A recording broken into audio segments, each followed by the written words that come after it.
That's right, guys. You can read the shirt. The reserve list is not done. This storm is not over for what's selling out and what's going on out there. Things are changing hands so fast. I'm seeing crazy stuff out there. Let's have a conversation about the reserve list. It's coming up next.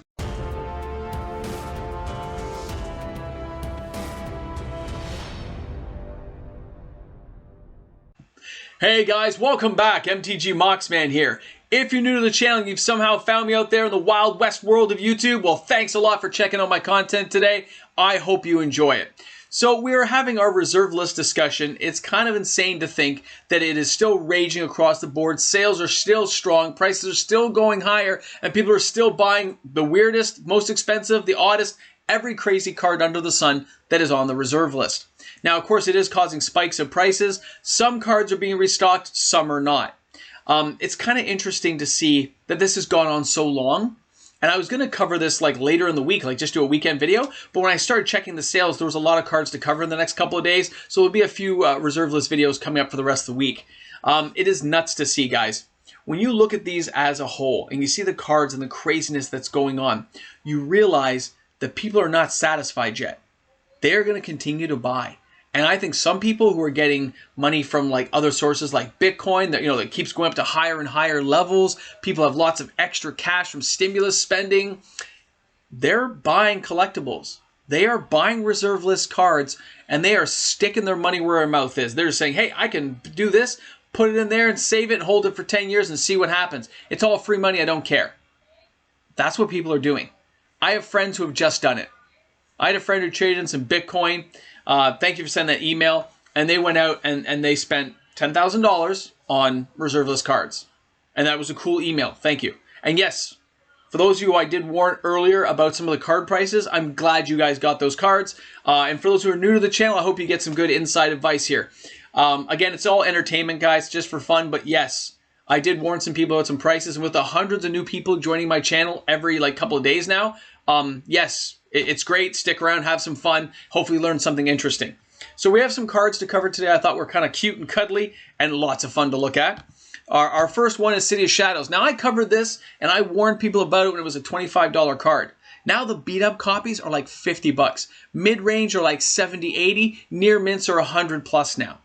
Now remember, this card count on this particular card from the Dark, the entire Dark had a printing of 65 million cards. That's not a lot.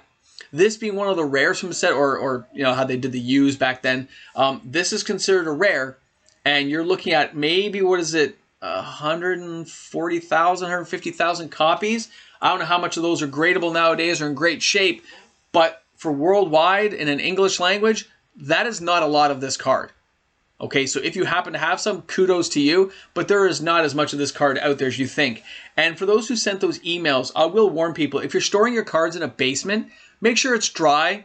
I had a person send me an email and I showed a picture, and no, he told me not to show it, but all the cards got kind of compressed in and stuck together and they all got wrecked from the moisture that kind of came into the basement. So keep your cards safe, guys. Keep them separated.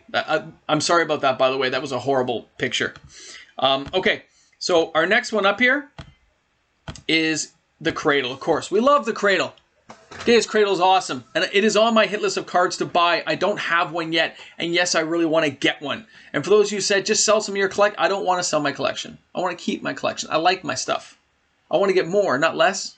So, and especially with those prices, I'd be losing out on some of the stuff I've been buying.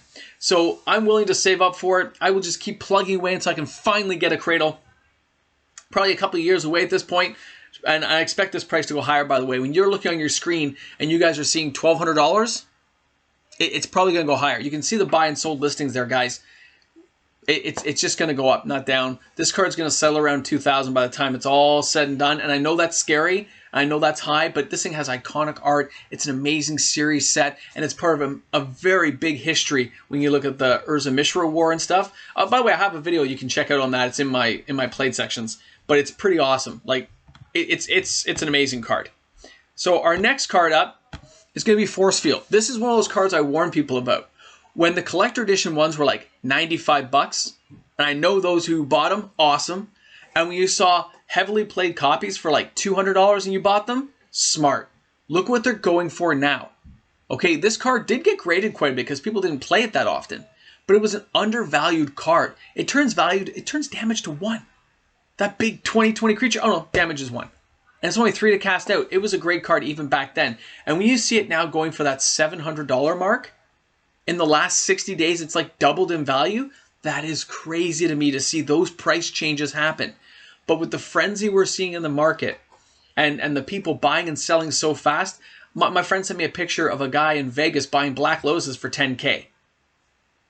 Just 10,000. He doesn't care what condition they're in. Just buying them. And he was getting takers. So there are people still selling this stuff out there, guys.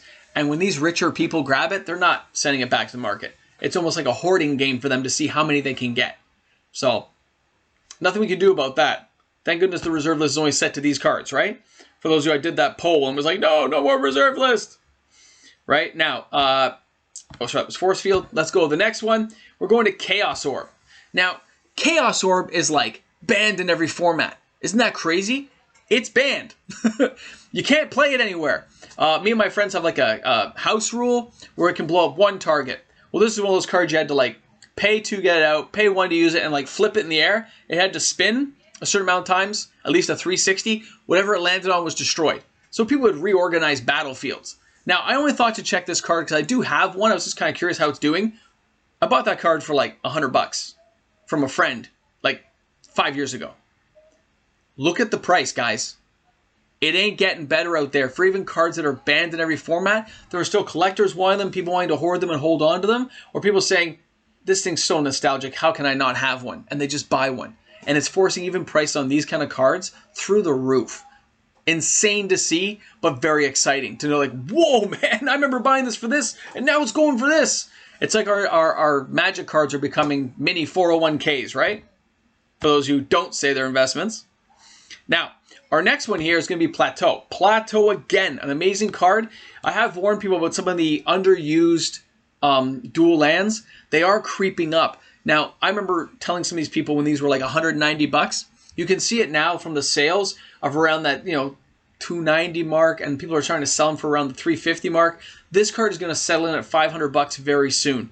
You can see it happening. The sales are still strong on the card. So if you just need a heavily played copy for a commander deck, it's kind of like now or never, or you're going to have to pay $500 later. So, and I mean, there's lots of this card out there. It's just, they've been gobbled up over the years by people like Rudy at Alpha Investments, who really, he likes to collect these things and hold on to them. When things like that go to bigger people like that, they never go back to market. Even if it's a beat up copy, he just keeps them in things and holds them.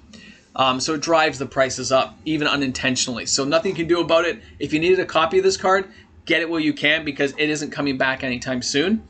And I don't see the price on this settling downward at all. Even when things retrace back a bit, this isn't like dual lands are not going to be one of the cards that retrace back that far. Because the people who've been buying them, from what I can see, I have some people I've seen on, and thank you for those emails. They're richer people, and they have no intention of putting them back in the market. They're just parking their money safely for anywhere from 10 to 45 years, apparently. So that's a long period of time for these cards just to disappear. So I can tell you now, it won't be around anytime soon. Get it while you can. I myself am planning on getting a copy because I need one more. And the last one is, of course, the last card of the day, but not least, we're talking Savannah. Now, I love Savannah. And by the way, the Savannah lion down there is left on intentionally. I'm going to get to that at the very end. When you see the revised Savannah lands, and I remember them being like $180 about 60 days ago, and then they started creeping up to like the 210s, and now you see them selling at like $295, and you see the people trying to sell them now for $350 and up. You're going, whoa, we are getting some pricey lands, but it is white-green. It's an amazing card to have. It's very important to have one, especially for your commander decks that are multicolored. So I can see why people are still trying to buy these cards, but it's the same thing I'm telling you about the Plateau. This card's going to settle in at the $500 level very quickly, because all the other blue tinted dual lands, you're talking 1,000 plus, right? It only makes sense this one's going to be dragged upward, and because the people collecting it are holding on to it. So every time a collection gets sold to somebody like a big whale who's not going to put it back out there, you're stuck here, right? These prices will only continue to rise, and there's not much we can do about it, but warn you that it's coming. So if you can get one and you wanted to get one, now's your chance. Dive right in. Now, for those who stuck around at the end of this video, revised list near mint cards like Savannah Lion you're seeing down there, even though it's been reprinted a million times, people who want to grade them and hold on to them, this is what's happening. So if you stuck around at the end of the video, If you can find some near mint copies of some revised cheap cards, even reviseless lands for a couple of bucks each near mint, buy them. Hold on to them. That's my little insider tip for you today. Because you can see all these things are tipping forward as people start collecting revised to complete near mint sets. It's happening. I've been watching it. So that's your little insider tip if you watch this far into the video. And I hope you enjoyed it. So thanks a lot for tuning in there, guys. Any questions, comments, concerns, put them in the comment section. Email me away. You can hit me up on Instagram. I'm everywhere. If you want to support me, you can find me on Patreon, although my Patreon, of course, is almost sold out. And of course, for those who are on my Patreon, again, we start up in March. I'm looking forward to it. The box giveaways will happen, all right? So thanks a lot for tuning in. I'm looking forward to seeing you guys again soon. This is MTG Moxman. I'll see you all tomorrow. Have a great one. Hey guys, thanks a lot for tuning in. MTG Moxman here. And if you're one of my awesome patrons, you rock out there because patrons are amazing. All right, if you watch this whole video, don't forget to say boomstick so I know you watched the whole thing. Good for you.